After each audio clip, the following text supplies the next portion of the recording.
కలవాలి. కలవాలి కాబట్టే ఈరోజు కులాలకు అతీతంగా, ఉపకులాలకు అతీతంగా మేమందరం గూడా ఈ యొక్క తీర్పును స్వాగతిస్తున్నాం. ఆ ఒక్క కారణం చేత. కాబట్టి ఆహ్, ఇక మీదట దళిత సోదరులందరూ కలిసి రాజ్యాధికారం వైపు ప్రయాణించాలని జెప్పి ఎందుకంటున్నానంటే, ఈరోజు మాదిగ సోదరులు ఈ యొక్క దీనికోసం 30 ఏళ్లుగా పోరాటం జేస్తున్నారు. కానీ మనం చూసుకున్నట్లయితే ఈ యొక్క పోరాటంలో గద్దరన్న నుంచి తీసుకొని చాలా మంది కొంతమంది కాంగ్రెస్ లో ఉన్నటువంటి ఇప్పుడు తెలంగాణ మాలమన్నాడు గాని కొంతమంది వేరే ఇతర మిత్రులు ఎవరైతే ఉన్నారో మాల నాయకులు కూడా వాళ్ళు వర్గీకరణ ఉద్యమానికి మద్దతు తెలపడం జరిగింది. అదే విధంగా కొంతమంది మాలా సోదరులకు అంటే మన శంకర్రావు గారికి కానీ ఇంకా కొంతమంది గద్దరన్నకు బుల్లెట్లు తాకినప్పుడు కానీ ఇట్లాంటి సమస్యలు వచ్చినప్పుడు మాదిగ దండోరా అనేది కూడా తోడుగా నిలబడడం జరిగింది. కాబట్టి ఇట్లాంటి ప్రయాణం అనేది ఇది పాలోళ్ళ బంధమే.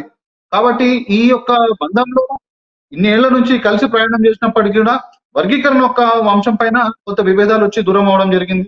కాబట్టి ఇక మీదనైనా ఈ పంచాయతీ తేలిపోయింది కాబట్టి ఇద్దరు కూడా ఒక తాటి మీదకి వచ్చి ఈ యొక్క దళిత వర్గాలు మాదిగ వర్గాలు ఇద్దరు కూడా ఒక తాటి మీదకి వచ్చి రాజాధికారం వైపు ముందుకు పోయే విధంగా మనం అందరం కూడా కృషి చేయాలని చెప్పి ఆ విధంగా చేస్తేనే ఈ యొక్క వర్గీకరణకు అర్థం ఉంది. ఒకవేళ ఆ విధంగా చేయకపోతే కనుక దానికి ఎటువంటి ఉపయోగం లేదు. అందుకే బెనర్జీ మాయావతి గారు ఆమె ఈ అక్కడ ఉన్నటువంటి చెమరైనప్పటికీ కూడా వర్గీకరణ ఉద్యమాన్ని ఆమె వ్యతిరేకించడం జరిగింది. తద్వారా దళితులు విడిపోయే అవకాశం ఉందని చెప్పి. కాబట్టి అటువంటి పరిస్థితులు జరగకూడదనే మేము కోరుకుంటున్నాము.